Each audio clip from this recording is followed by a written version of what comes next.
नमस्कार दोस्तों, कैसे हैं आप लोग। आशा करता हूँ अच्छे होंगे, स्वस्थ होंगे और मस्त होंगे।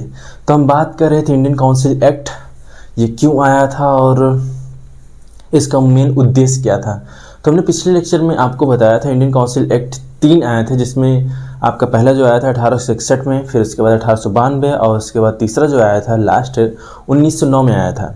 हमने ये भी बताया था कि इंडियन काउंसिल एक्ट का मेन उद्देश्य यही था कि किस तरह से ब्रिटेन सरकार चाहती थी कि जो इंडियंस है उनको भी अपनी गवर्नमेंट में शामिल किया जाए, लॉ मेकिंग प्रोसेस में उनको भी शामिल किया जाए, ताकि उनको ऐसा ना लगे कि जो ब्रिटेन है वो बाहर से आए हैं, वो हमारे ऊपर रूल करने आए हैं। उनको ऐसा लगे कि हम ही तो रूल कर रहे हैं, हम ही तो गवर्नमेंट का हिस्सा है। इसीलिए क्या करते हैं, जो वायसराय के उसमें की जो एग्जीक्यूटिव काउंसिल है और उसकी जो लेजिस्लेटिव काउंसिल है उसमें क्या करते हैं, भारतीयों को शामिल करते हैं और भारतीयों को शामिल करके उन्हीं के द्वारा अपना काम को आगे बढ़ाते हैं।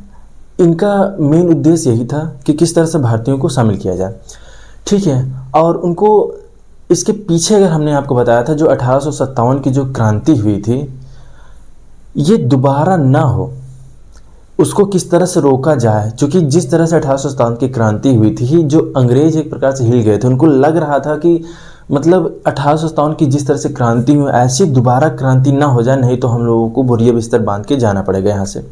क्योंकि 1857 की क्रांति में ब्रिटेन को ऐसा लगा था कि अब ये वो क्षण आ गया है जहाँ से हमको जो इंडिया की टेरिटरी है उसको छोड़ के जाना पड़ेगा। तो ऐसा विद्रोह दोबारा ना हो, इंडियंस को ऐसा ना लगे कि हम पराए हैं, हम दूसरे जगह से आए हैं, हमारे ऊपर रूल कर रहे हैं। तो इंडियंस को क्या करते हैं, शामिल करते हैं। अब कहाँ कहाँ पे शामिल करते हैं, उनको क्या क्या बेनिफिट्स दिए जाते हैं इंडियंस को, ताकि 1857 की क्रांति ऐसा दोबारा नहीं हुई। कब तक? 1946 तक। छोटे मोटे बहुत सारे अहिंसक क्रांति बहुत सारे हुए थे, जब गांधी जी आ जाते हैं, फिर पंडित जवाहरलाल नेहरू, ये सब जितने भी रहते हैं आंदोलन करते हैं, लेकिन ऐसी हिंसक क्रांति नहीं होती जिसमें बहुत ज़्यादा मारकाट होती है। छोटे मोटे हिंसक क्रांति होते रहते हैं, जिसमें जब सरदार क्या कहते हैं भगत सिंह आते हैं और उसके बाद फिर सुखदेव, ये सब लोग जो थे, चाहे चंद्रशेखर आज़ाद थे, ये हिंसक क्रांति करते हैं, लेकिन उस बड़े पैमाने पर नहीं हो पाता है जिस तरह से 1857 की क्रांति में हुआ था। तो हम समझते हैं कि जो इंडियन काउंसिल एक्ट आया था किस तरह से आया था। हमने इसके पिछले लेक्चर में आपको बताया था कि हमने डिस्कस किया था 1861 की जो एग्जीक्यूटिव काउंसिल थी, उसमें हमने आपको बताया था जो उस समय का जो वायसराय था, उसमें जो वायसराय था 1857 या फिर 1853 के आसपास, लॉर्ड कैनिंग। तो लॉर्ड कैनिंग उस समय था और 1857 में आपका विद्रोह भी हो जाता है।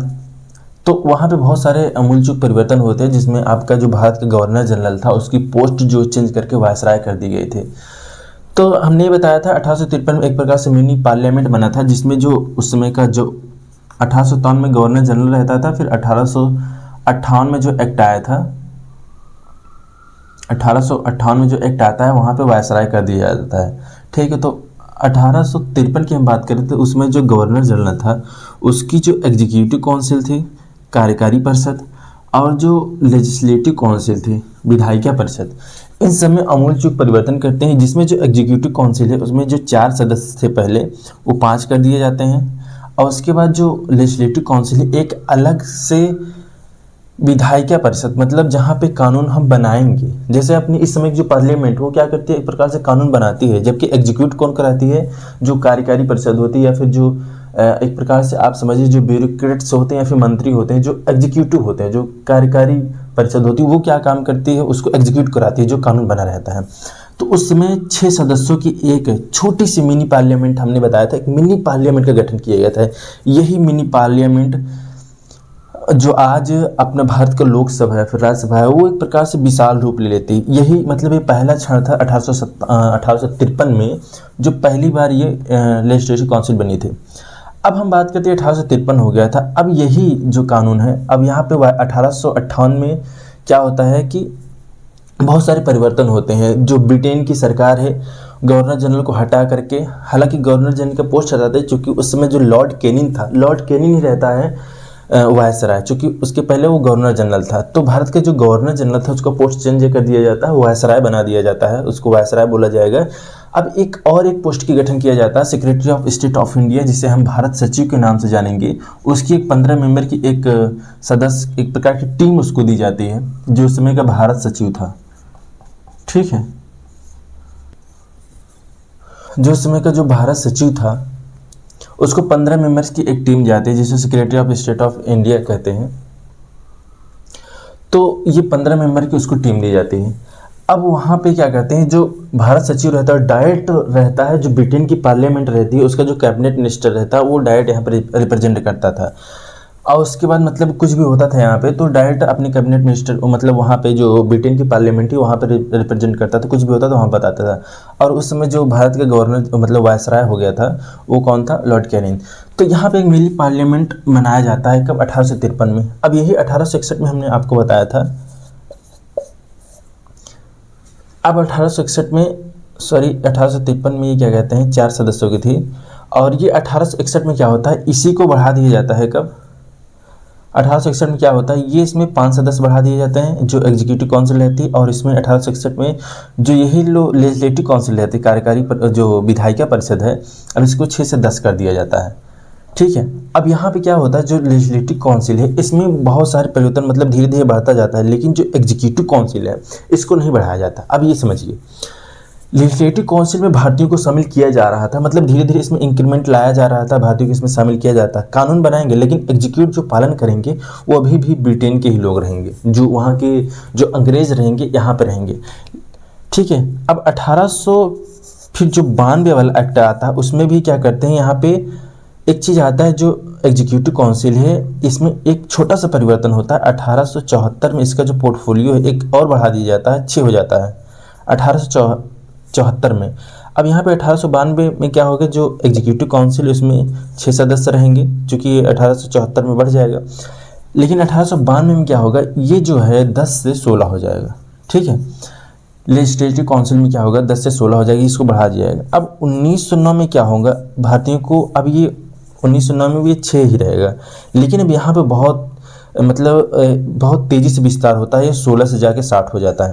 पहली बार इतना ज़्यादा परिवर्तन हुआ था, मतलब इंडियंस को यहाँ पे शामिल किया जाता है।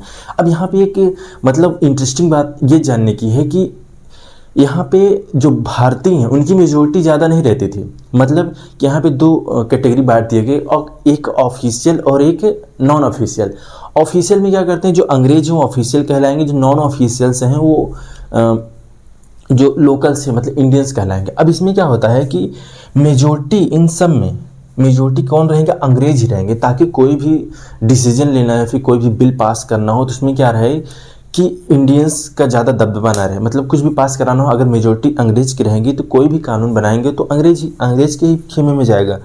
तो यहाँ पे मतलब एक चीज़ रखा जाता ही है, यही जो है मतलब ये जो है अपने सेंट्रल लेजिस्लेटिव असेंबली की बात कर रहे हैं, मतलब भारत का जो सबसे बड़ा एक प्रकार से लोकसभा का समझिए। राज्यसभा में मतलब एक प्रकार से समझिए कि जो जितने भी प्रोविंसेस थे, चाहे बंगाल को, चाहे मद्रास को, या फिर अपना मुंबई को, या फिर अपना जो नॉर्थ वेस्ट प्रोविंस हो, या फिर अपना पंजाब वाला हो, या फिर पटियाला वाला हो, इन सब में जो है इन सब में भी परिवर्तन हो रहा था। ये अपना सेंट्रल लेजिस्लेटिव असेंबली की बात कर रहे हैं, मतलब एक प्रकार के केंद्र की बात कर रहे हैं, जो वायसराय के खेमे में रहता था। यहाँ पे छोटे छोटे जो गवर्नर्स थे उनकी भी प्रोविंसेस में छोटे अमूल चूक परिवर्तन होते रहते थे। लेकिन हम बात जो कर रहे हैं अभी सेंट्रल लेजिस्लेटिव असेंबली की बात कर रहे हैं, मतलब एक प्रकार से लोकसभा की बात कर रहे हैं। तो ये जो लेजिस्लेटिव काउंसिल है ये बाद में लोकसभा के एक रूप ले लेगी, और ये जो एग्जीक्यूटिव काउंसिल है यही अपना अंतरिम सरकार बनाएगी जब 1946 में जब भारत आज़ाद हो जाएगा। जब लॉर्ड माउंटबेटन का जो प्लान आता है उसमें जितने भी अंतरिम सरकार के जितने भी सदस्य रहेंगे ये उस समय के मंत्री कहलाएंगे। जैसे पंडित जवाहरलाल नेहरू उस समय के जो उपाध्यक्ष थे, ठीक है, तो वो हो जाते हैं गृह का जो पद भार संभालते हैं वो अपने सरदार वल्लभ भाई पटेल हैं। जैसे बलदेव सिंह रक्षा मंत्रालय संभालते हैं। तो वो जब अपना भारत आज़ाद होता है तभी ये चलता रहे कि प्रधान मंत्री के काम करेंगे, जो विधायिका का काम करेंगे ये बाद में फिर बढ़ जाएंगे। जैसे आज लोकसभा में 545 की सीट है, तो ये इसमें अमूलचूक परिवर्तन होते गए कब तक, 1909 में।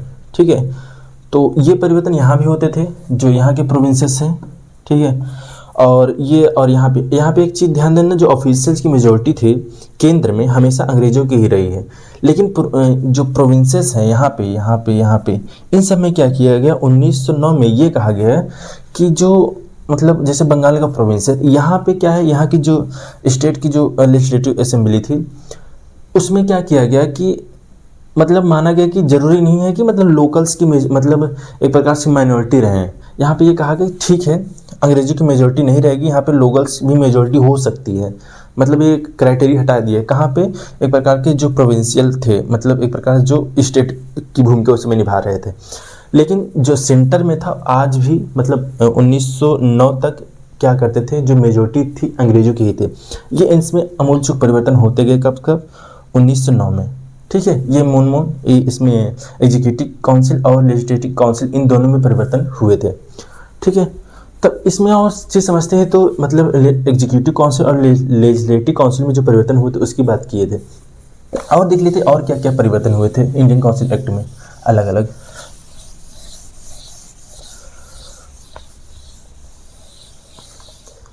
हम 1861 की बात कर रहे थे, जब 1861 में हमने कुछ बात किया तो उसको थोड़ा रिव्यू कर देते हैं, उसके बाद फिर 1892 1909 में लेते मतलब उसकी बात करेंगे। 1861 में एक तो एग्जीक्यूटिव काउंसिल लेजिस्लेटिव काउंसिल में परिवर्तन हुआ था। जो 1861 में क्या हुआ था, 5 लोग बढ़ा गए थे लेजिस्लेटिव काउंसिल में, एग्जीक्यूटिव काउंसिल में, और लेजिस्लेटिव काउंसिल में 10 लोग कर दिए गए थे, ठीक है।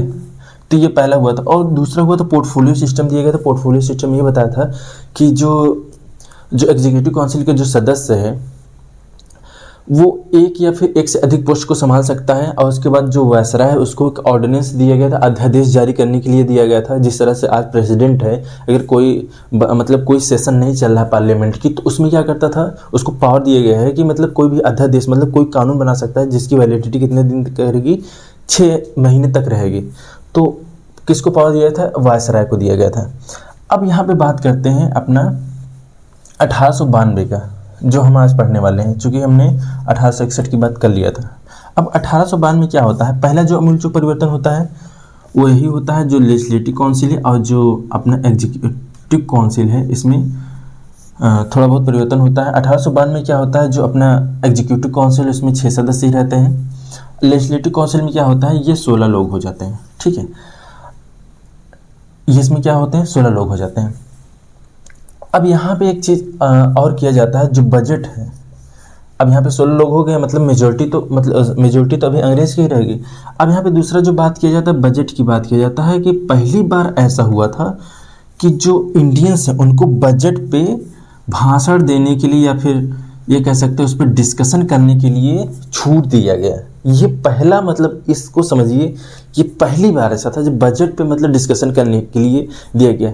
अब आपके दिमाग में आ रहा होगा कि इसमें क्या ही हो जाएगा। देखिए, इसमें बहुत चीज़ें ऐसी हुई थी कि इंडियंस को पहली बार ऐसा लगा कि हम कुछ बोल सकते हैं किसी के खिलाफ, अंग्रेज़ों के खिलाफ बोल सकते हैं, या फिर अपनी बात हम रख सकते हैं जनता के सामने कि हमारे तो मतलब कहाँ से रेवेन्यू आ रहा है और कहाँ पे आप लोग स्पेंड कर रहे हैं, खर्च कर रहे हैं, हमें पूरा लेखा जोखा पता चल जाता है।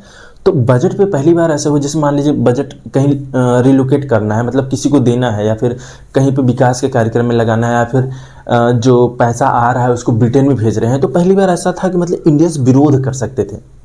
तो विरोध करने का मतलब विरोध कर सकते अब पहली बार, और मतलब पार्लियामेंट में विरोध कर सकते थे। अब ये जो चीज़ें यहाँ पे पार्लियामेंट में विरोध करेंगे वो जाके कहाँ तक, पूरे दुनिया में जाएगी न्यूज़पेपर के थ्रू। तो ब्रिटेन तक ये भी बात पहुंचेगी कि अब ब्रिटेन के लोगों को भी ये पता चलेगी कि जो इंडियंस हैं वो किस तरह से मतलब परेशान हैं, या फिर ये कह सकते हैं किस तरह से उनको सताया जा रहा है, अपनी बातों को रख रहे हैं। जैसे ब्रिटेन में क्या बताया जाता था कि चलो ठीक है, यहाँ के जो लोग हैं इनको मतलब हम लोग तो बहुत ज़्यादा डेवलप हैं, मतलब, और उसके बाद इन लोगों को भी हम लोग क्या कर रहे हैं, डेवलप कर रहे हैं, इनकी भी तरक्की के लिए हम लोग बहुत सारा काम कर रहे हैं। तो मतलब ब्रिटेन में तो यही पता चलता था। अब यहाँ पे ये भी पता चल रहा है कि यहाँ की जो खामियां हैं वो भी पता चलेंगी पार्लियामेंट में। अगर कोई बोलेगा तो यहाँ पे तो जो अपना जो भारत सचिव है उसको यही इसी के लिए तो नॉमिनेट किया गया था। तो यहाँ की जो भी खबर है उसको पहुँचाएंगे कहाँ, ब्रिटेन में। और प्रेस भी जो भी थी, चाहे इंडियंस की थी या फिर ब्रिटेन की, तो पहुंचेगी कहाँ, दुनिया तक पहुंचेगी। तो ये मतलब पहली बार ऐसा हुआ, तो मतलब बहस कर सकते थे किस पे, बजट पे, कुछ भी क्वेश्चन पूछ सकते थे, ये पहली बार हुआ था। और दूसरा ये था, तीसरा ये था कि पहले तो एग्जीक्यूटिव काउंसिल लेजिस्लेटिव काउंसिल में आमूल परिवर्तन किए थे, और ये तीसरा ये था तो पहली बार की जो गवर्नर जनरल की जो एग्जीक्यूटिव काउंसिल और लेजिस्लेटिव काउंसिल में नॉमिनेशन कैसे हो रहा था। अब देखिए यहाँ पे हम चुनाव नहीं कह सकते हैं, चुनाव उस समय वो शब्द नहीं था कि ये जब जो लोग भी चुने आ रहे हैं, चाहे लेजिस्लेटिव काउंसिल जो विधायिका परिषद है, विधायिका वाला जो काम है, ठीक है, जहाँ पे कानून बनेगा, और कार्यकारी परिषद जो है, मतलब यहाँ पे जो काम होगा और ये जो कानून बनाएंगे, इन सब का चुनाव कैसे होगा, मतलब किस तरह से वो इंटर कर सकते हैं। जैसे इंडियंस को शामिल करना हुआ, ऐसा तो है नहीं कि चलो चुनाव, अभी उस समय चुनाव नहीं हो रहा था तो रिकमेंड की मतलब कौन करता था, जैसे वायसराय मतलब नॉमिनेट करता था, चलो ठीक है इसको हम अपने जो लेजिस्लेटिव काउंसिल है उसका सदस्य बना दे रहे हैं, लेकिन रिकमेंड कौन करता था। तो उस समय की जो प्रोविंशियल लेजिस्लेटिव असेंबली थी, जो स्टेट की थी, वहाँ के गवर्नर हो गए, उसके जो स्टेट की जो लेजिस्लेटिव असेंबली थी वहाँ के जो लोग हो गए, वो रिकमेंड करते थे, यहाँ के वो सब रिकमेंड करते थे कि हमको किस इंडियंस को शामिल करना है। तो यहाँ के रिकमेंडेशन जब पाते थे तो वायसराय के एग्जीक्यूटिव काउंसिल में जाता था, तो रिकमेंड करते थे कि ठीक है यहाँ की जो विधायिका में जो लोग आ रहे हैं वो मतलब हमारे लिए सही है कि नहीं। देखिए उस समय तो चुनाव होता नहीं था कि अपने दम पे चलो लड़ लेते हैं निर्दलीय। तो अभी तक जो था कि मतलब वो जब तक अंग्रेजों का हाथ नहीं पड़ता था जिस व्यक्ति के ऊपर, तो उसको वहाँ पे मतलब सदस्य नहीं बनाते थे। अब अंग्रेजों की जो उस समय बात मानता रहा होगा, जो उसकी विचारधारा का रहा होगा, तो वही लोग तो जो अंग्रेजों के पक्ष में जाएंगे। नहीं तो अंग्रेज ऐसा थोड़ी है कि अगर कोई विरोध कर रहा है, मान लीजिए कोई ऐसा व्यक्ति है जो विरोध कर रहा है कि अंग्रेजों तुम भाग जाओ, तुम हमारे पास शासन नहीं कर सकते, तो उसको लेजिस्लेटिव काउंसिल में उसे हिस्सा बनाएंगे? नहीं बनाएंगे। तो अंग्रेज ऐसे बंदे को पकड़ते थे जो मतलब उनकी बात को माने, उनकी बात को समझे, मतलब उनके पक्ष में रहे। तो अभी तक ऐसे ही होता है, चूँकि नॉमिनेट हो, अभी ऐसा इलेक्शन नहीं हो रहा है कि इलेक्शन करवा देंगे कि नहीं चलो ठीक है तुम लोग भी अंदर घुस जाओ। तो अभी तक क्या कर रहे थे कि विधायिका परिषद में या फिर लेजिस्लेटिव काउंसिल में जो भी लोग आ रहे हैं वो नॉमिनेशन से आ रहे हैं, कि मतलब किस तरह से नॉमिनेट किया। यहाँ का जो प्रोविंशियल लेजिस्लेटिव असेंबली है, यहाँ के इन सब रिकमेंड करेंगे, मतलब उस समय के गवर्नर को, फिर गवर्नर किसको रिकमेंड करेगा, वायसराय की एग्जीक्यूटिव काउंसिल, फिर एग्जीक्यूटिव काउंसिल और वायसराय मिलकर डिसाइड करेंगे भाई लेजिस्लेटिव काउंसिल में कौन लोग आने हैं कौन नहीं। अब यहाँ पे तो जो एग्जीक्यूटिव काउंसिल ये जो 6 सदस्य हैं, इसमें तो किसका दबदबा रहेगा, अंग्रेजों का रहेगा। ठीक है, ये सब चीज़ हो गया, इतना हो गया किसमें, 1892 में। तो 1892 में बहुत ज़्यादा परिवर्तन नहीं हुआ था। एक तो जो कार्यकारी परिषद है उसमें थोड़ा सा परिवर्तन हुआ था, ठीक है। और इसके बाद 1892 में तो क्या ही परिवर्तन, चूँकि 1874 में ही एग्जीक्यूटिव काउंसिल में इसमें थोड़ा सा परिवर्तन हो गया था 1861 के बाद। तो 5 लोग थे 1861 में, तो 1874 में चेंज हुआ था, इसलिए 1892 में हुआ था। विधायिका परिषद में 10 से 16 लोग हो गए थे, ठीक है। तो ये हो गया 1892 में जो इंडियन काउंसिल एक्ट में उसमें परिवर्तन हुआ था। अब हम बात कर लेते हैं, अब हम बात करेंगे इंडियन काउंसिल एक्ट 1909 के बारे में। पहली बात, जो वायसराय की जो एग्जीक्यूटिव काउंसिल थी, कार्यकारी परिषद और लेजिस्लेटिव काउंसिल जो थी, ये अपना लेजिस्लेटिव काउंसिल है, मतलब विधायिका जहाँ पे हम कानून बनाएंगे, ठीक है। और उसके बाद ये हो गया कार्यकारी परिषद, जहाँ पे कानून को एग्जीक्यूट किया जाएगा, संचालन किया जाएगा, ठीक है। ये चीज़ ध्यान दीजिएगा। यहाँ पे एक चीज़ ध्यान दीजिएगा, पहली बार ऐसा था। अब देखिए एग्जीक्यूटिव काउंसिल की संख्या जो है 6 ही रहेगी यहाँ पे, लेकिन जो 6 में से एक मेंबर रहेगा जो लॉ मेंबर है, लॉ मतलब जो कानून वाला है, वो पहली बार भारतीयों को दिया जाता है। सत्येंद्र प्रसाद सिन्हा ऐसे पहले भारतीय थे जो वायसराय की एग्जीक्यूटिव काउंसिल में शामिल हुए थे, मतलब ये बहुत बड़ी बात थी। अब देखिए 6 लोग जो थे उसमें कौन कौन थे। पहली बात तो एक तो गृह मंत्रालय था, मतलब जो पोर्टफोलियो था गृह मंत्रालय था, दूसरा रक्षा का था, ठीक है, राजस्व का था, राजस्व विभाग जो था, और उसके बाद एक वित्त का विभाग था, और एक कानून का विभाग था। और एक परिवर्तन हुआ था कब, 1700 जो हमने आपको बताया था, 1874 में एक पोर्टफोलियो जो बनाया था 5 से 6 हुआ था, उसमें एक सार्वजनिक कार्य के लिए एक अलग पोर्टफोलियो बनाया था। सार्वजनिक कार्य के लिए एक अलग पोर्टफोलियो बनाया गया था। तो 6 ऐसे मतलब पोस्ट थी जो एग्जीक्यूटिव काउंसिल के पास मतलब थी। जैसे अभी नहीं है भारत में, अगर देखा जाए अभी जो एग्जीक्यूटिव काउंसिल किसको बोल कर सकते हैं, जैसे विदेश मंत्रालय कौन संभाल रहे हैं, एस जयशंकर प्रसाद। गृह मंत्रालय भी कौन संभाल रहे हैं, अपने अमित शाह जी हैं। और रक्षा मंत्रालय कौन संभाल रहे हैं, जो अपने राजनाथ सिंह हैं। तो इसी तरह से उस समय की जो एग्जीक्यूटिव काउंसिल थी कि अलग अलग टाइप का पोर्टफोलियो थे। उस समय बहुत ज़्यादा पोर्टफोलियो नहीं था, अभी तो 30-32 बना दिए हैं। तो ये मोटा मोटा थे, मतलब गृह मंत्रालय कौन संभालेगा, रक्षा मंत्रालय कौन संभालेगा, राजस्व, वित्त, कानून, सार्वजनिक कार्य के लिए। और ओवरऑल जो प्राइम मिनिस्टर है, जो मतलब अभी मान सकते हैं वो था वायसराय। और उसके बाद जो लोकसभा थी, सॉरी जो विधान उस समय की जो लोकसभा थी, लेजिस्लेटिव काउंसिल थी, वो ये थी। अब यहाँ पे क्या होता है, हमने बताया था कि 16 लोग 1892 में हुए थे। अब यहाँ 16 से डायरेक्ट 60 लोग हो जाते हैं, मतलब इतना सारा परिवर्तन हो जाता है। अब यहाँ पे इंडियंस आएंगे, बहुत ज़्यादा संख्या में आएंगे, मेजोरिटी लेकिन नहीं रहेगी। मेजोरिटी किसकी रहेगी, अंग्रेजों की रहेगी।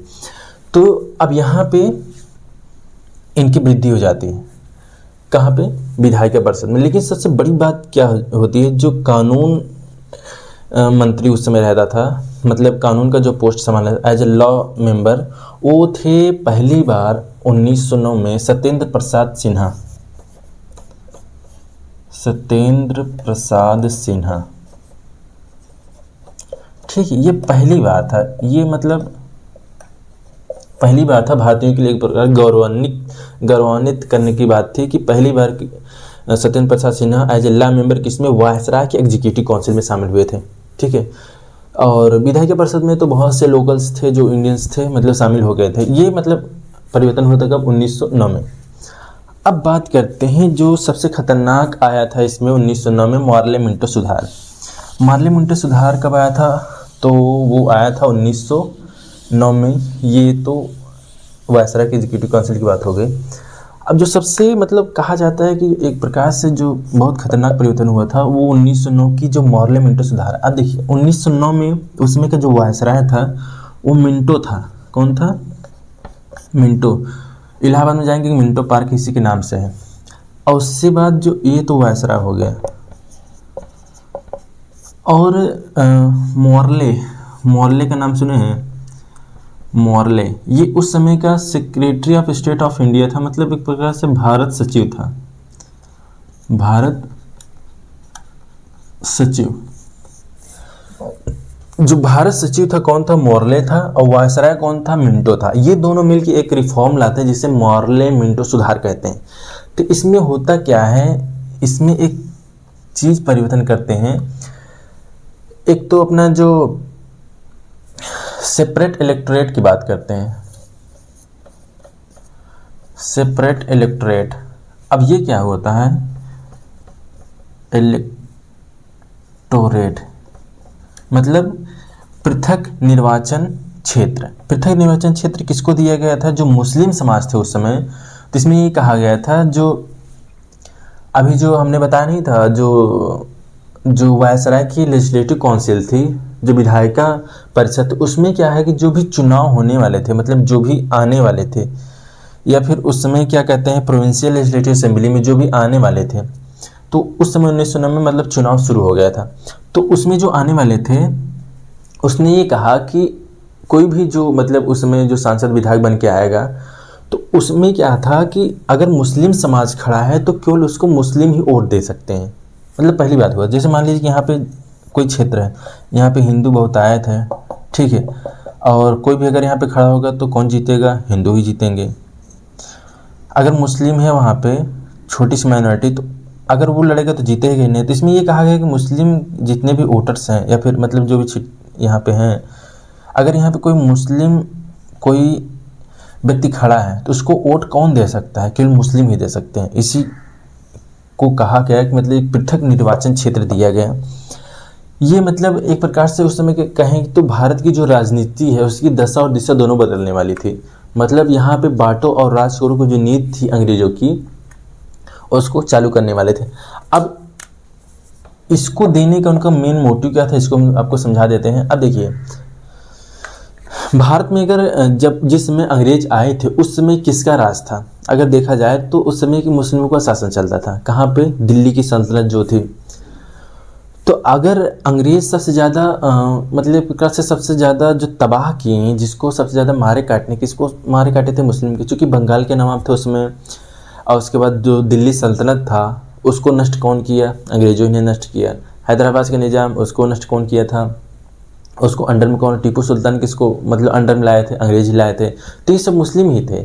सबसे ज़्यादा एक प्रकार से जो रुष्ट हुए थे, जो गुस्से में थे, मुस्लिम समाज थे।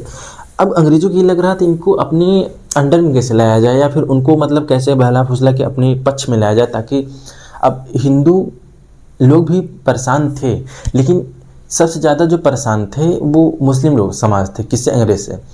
तो अंग्रेज़ सोच रहे थे किस तरह से मुस्लिमों को अपने अंडर में लाया जाए, उनको किस तरह से ऐसा मतलब फील कराया जाए कि हम तो अपने हैं, हमारे ऊपर गुस्सा ना मतलब रहे उनका, कि नहीं तो पता लगा हमें ही मारने काटने लगे। तो अंग्रेज़ क्या करते हैं पार्लियामेंट्री सुधार में, उसमें क्या है, सेपरेट इलेक्टोरेट लाते हैं। उसमें कहा जाता है कि देखो मुस्लिम भाइयों तुम हमारे हो, ये हिंदू लोग, चूँकि अब यहाँ पे क्या था, हिंदू और मुस्लिम को अलग करना था, तो मुस्लिमों को एक प्रकार से अपने खेमे में लाते हैं। उसमें कहा जाता है देखो भाइयों तुम हमारे साथ में हो, हम तुम्हारे लिए बहुत कुछ करेंगे। क्या करते हैं कि अब देखिए यहाँ पे क्या है कि हिंदू समाज यहाँ के बहुत ज़्यादा हैं, तो यहाँ पे तुम चुनाव लड़ोगे तुम जीत नहीं पाओगे। अब क्या करते हैं, हम तुम्हारे लिए एक नया स्कीम लाते हैं कि जहाँ पे मुस्लिम कैंडिडेट खड़ा होगा वहाँ पे कौन वोट देंगे? केवल और केवल मुस्लिम ही देंगे। मान लीजिए मुस्लिम अब कैंडिडेट है तो वहाँ पे 2-3 मुस्लिम कैंडिडेट खड़े हो गए, तो जो 2-3 मुस्लिम कैंडिडेट है उनको वोट कौन देगा?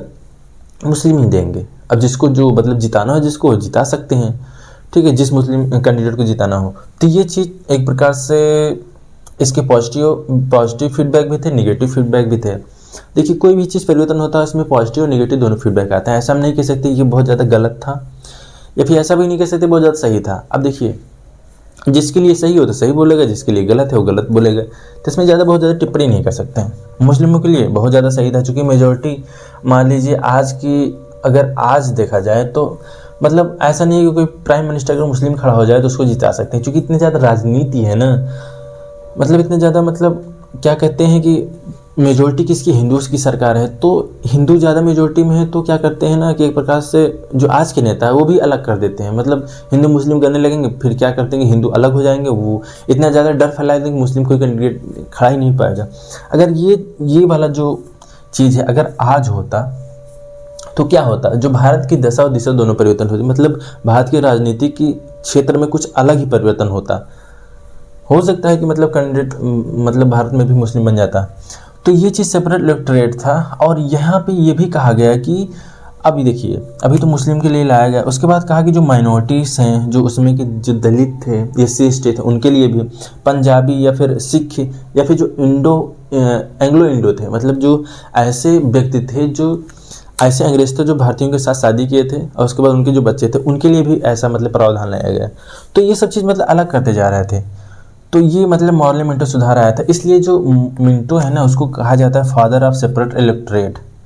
ठीक है, मतलब कि ऐसा पिता जो मतलब भारत में सांप्रदायिक या फिर अलग निर्वाचन क्षेत्र का पिता कहा जाता है किसको? मिंटो को।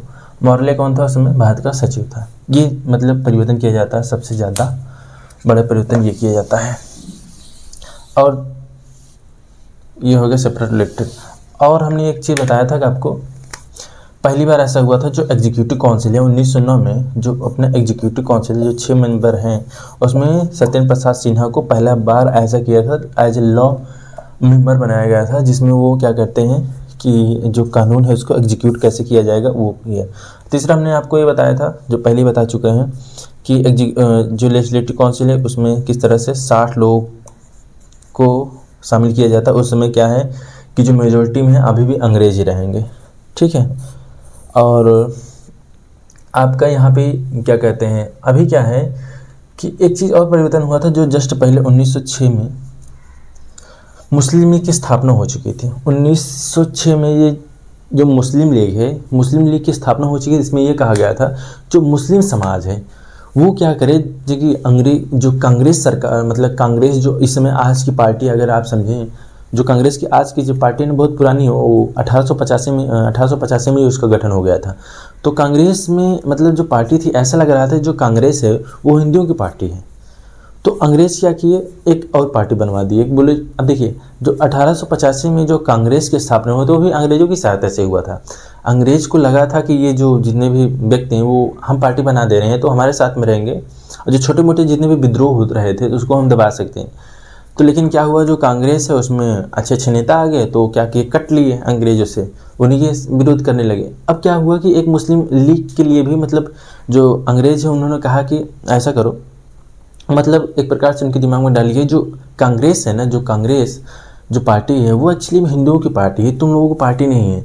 तो मुस्लिम लीग की स्थापना किया जाता है, ताकि अब यहाँ पे अंग्रेज को मतलब मौका मिलना चाहिए था किस तरह से हिंदुओं और मुस्लिमों को अलग किया जाए, मतलब अलग करेंगे, जितना भी अलग रहेंगे हम इन पर राज कर सकते थे।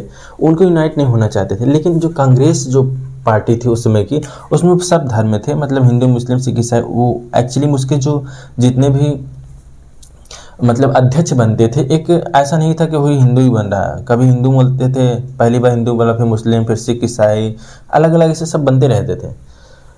अब यहाँ पे मुस्लिम की स्थापना कर देते हैं 1906 में ही। तो इसमें क्या होता है, मुस्लिम लीग की स्थापना होती है, तब यहाँ पे जो मोहम्मद अली जिन्ना आते हैं वो तो बाद में आते हैं। पहले जो मोहम्मद अली जिन्ना तो कांग्रेस में ही थे, वो तो बाद में धीरे धीरे जब उनका ब्रेन वॉश होने लगा तो बाद में उनको गुस्सा आई, तब जाकर मुस्लिम लीग आया था। तो एक चीज़ यहाँ पे परिवर्तन हुआ था, ये क्या है कि मुस्लिम लीग आने के बाद ये एक प्रकार से ऐसा बीज था जो 1947 में दो देश को अलग कर देता है। ठीक है, मुस्लिम की स्थापना होती है, बाद में फिर हिंदू मुस्लिम दंगा भड़कता है 1947 में, फिर यहाँ पे पाकिस्तान की एक स्थापना हो जाती है। ठीक है, तो ये था मॉर्ले मिंटो सुधार। मॉर्ले मिंटो सुधार में एक तो एग्जीक्यूटिव काउंसिल में परिवर्तन होता है, जो सत्येंद्र प्रसाद सिन्हा आते हैं। लेजिस्लेटिव काउंसिल में परिवर्तन होता है, जो 16 से 60 हो जाता है। तो आज हमने जो बात किया कि एग्जीक्यूटिव काउंसिल में किस तरह से परिवर्तन हुआ, जो ब्रिटेन थी, या फिर ये कह सकते हैं जो अंग्रेज था, उनका जो मेन मोटिव था किस तरह से भारतीयों को शामिल करना था किसमें, लेजिस्लेटिव काउंसिल में। और यही उनको लगा था कि हम भारतीयों को शामिल करेंगे तो भारतीय खुश रहेंगे। भारतीय खुश हुए, और उसके बाद यही जो खुशी है, जो मतलब भारत की जो जनता है ये अंदर घुसती है, उसके बाद फिर तहलका मचा देती है, और फिर यही धीरे धीरे पार्लियामेंट में प्रकार के शोर का रूप ले लेगी। कोई भी प्रॉब्लम होगा तब जाके पार्लियामेंट में चिल्लाएंगे। पहले क्या था, बोल ही नहीं पाते थे, बोलने का मतलब मौका ही नहीं मिलता था। अगर कुछ बोलते थे तो अंग्रेज दबा देते चूँकि उनकी मेजोरिटी थी। अभी क्या है, धीरे धीरे इसमें बोलने लगेंगे। अब क्या होगा कि 1935 आते जाते भारत के जितने भी लोग थे पार्लियामेंट में मैक्सिमम आने लगेंगे, और उसके बाद फिर चुन के आएंगे तो बोलेंगे, अंग्रेजों का विरोध होगा। फिर धीरे धीरे अभी क्या है कि एक प्रकार अंदर से भी विरोध होगा, बाहर से गांधी जी हैं वो अपना आंदोलन तो चालू किए रहते हैं। और उसके बाद फिर क्रांतिकारी भी जितने भी लोग थे उस समय के, जैसे अपने भगत सिंह हो गए, चंद्रशेखर आज़ाद, सुखदेव, ये जितने भी लोग थे, मतलब एक प्रकार से मोरल प्रेशर बनता है इन लोगों के ऊपर भी, और वैसे भी प्रेशर बनता है। तो आज के लिए इतना ही। आपको ये वीडियो कैसा लगा ज़रूर बताइएगा। धन्यवाद।